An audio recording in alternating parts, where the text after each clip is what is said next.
શિક્ષકોએ જે આક્ષેપો મૂક્યા છે બિલકુલ પાયા વિહોણા આક્ષેપો છે, કારણ કે મારે કામ કરવું છે અને 1 વર્ષથી વધારે સમય મારે થવાયો છે.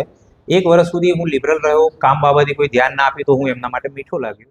છેલ્લા 1 અઠવાડિયાથી કામના સંદર્ભે કહેવાનું ચાલુ કર્યું, મોબાઈલ અનલિમિટેડ વપરાય, શિક્ષણના સમયમાં પણ વપરાય, એવી ઘણા બધા મુદ્દાઓ છે મારી પાસે કે જે મેં એમને ટકોર્યા છે. અને ત્યાર પછી પણ એક સ્ટાફ મિટિંગ કરી અને મેં એમને કહ્યું પણ છે કે ભાઈ આ બાબતો આપણા માટે જરૂરી છે. અને એ અંતર્ગત જે પ્રશ્નો એમને પૂછ્યા હશે મારા, જે મેં કામ લેવાની જે વાત કરી એમાં, અને એના આધારે પછી આ હિબકાઈ ગયેલા જે શિક્ષકો છે એ ગઈકાલે આવેદનપત્ર આપવા માટે ગયા હશે. મોબાઈલનો પણ એટલો બધો ઉપયોગ લાસ્ટ શુક્રવારે જે મેં એમને ઠપકો આપ્યો છે એ મોબાઈલના કારણે અને સ્વચ્છતાના કારણે આપ્યો છે કે મેદાનની અંદર, ક્લાસની અંદર બાળકો જ્યાં બેસે છે ત્યાં કચરાના ઢગલા એટલા બધા હોય છે કે જેથી કરીને વર્ગમાં પણ કેવી રીતે ઊભું રહેવું. તો આ બાબતના ઠપકા તો એમને પ્રેમથી પહેલાં સમજાયા છે, પ્રેમથી ના સમજે તો મેં એમને મીઠો ઠપકો પણ આપ્યો છે. એટલે જે કંઈ એમણે આક્ષેપો મૂક્યા છે એમાં મને એવું લાગે છે કે એમને કામ નથી કરવું અને એટલા માટે આ બધું હાથે કરીને ઊભું કર્યું છે. શાળાના મયુરભાઈ શિક્ષક દ્વારા મને ઓફરો આપવામાં આવી હતી કે તમારે 1 અઠવાડિયા સુધી શાળામાં નહીં આવવાનું, ચિંતા ના કરશો, શનિવારે આવીને સહી કરાવી દેજો, તમારું માસ્ટર અમે તમને ઘરે આવીને સહી કરાવી દેજો. આવી ઓફર શાળામાં નહીં આવતા ચાલી જશે, અમે જોઈ લઈશું, બધું અમે કરી લઈશું. આવી ઓફરો મને આપવામાં આવે એનું રીઝન એક જ છે કે હું શાળામાં હોય તો મારી હાજરી એમને પૂછે છે. આ બદલી કરાવવાનો વિષય આજનો નથી.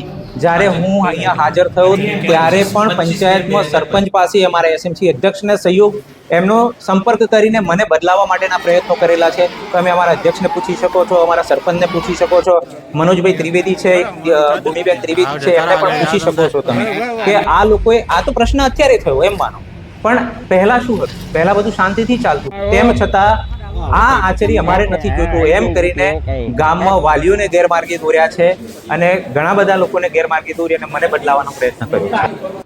14 માર્ચના રોજ પેટલી પ્રાથમિક શાળાના શિક્ષકો તથા માન્ય સંઘો દ્વારા તાલુકા પ્રાથમિક શિક્ષણ અધિકારી વસો, માનનીય જિલ્લા પ્રાથમિક શિક્ષણ અધિકારી શ્રી ખેડા, માનનીય જિલ્લા વિકાસ અધિકારી શ્રી ખેડાને શિક્ષકો અને માન્ય સંઘો દ્વારા આવેદનપત્ર આપવામાં આવ્યું હતું.